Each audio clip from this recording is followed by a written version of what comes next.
Everyone, आज मी शिकवत आहे मराठीच्या ए एका कसं लिहायचं. तसं अगोदर आपण स्टँडिंग लाईन घ्यायचं, then slanting line, then standing line, then sleeping line. हे बनून गेलं ए. अशा प्रकारे आपण आपल्या लहान लेकरांना ए एडका आरामात लिहणं शिकवू शकतो.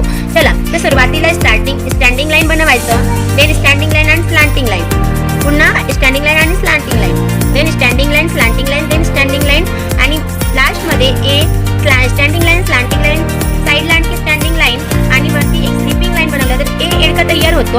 हा माझा चिमुकला बाळ गौरवला मी शिकवत आहे. तर त्याला याचा आता कसं निघतं त्याला बघूया.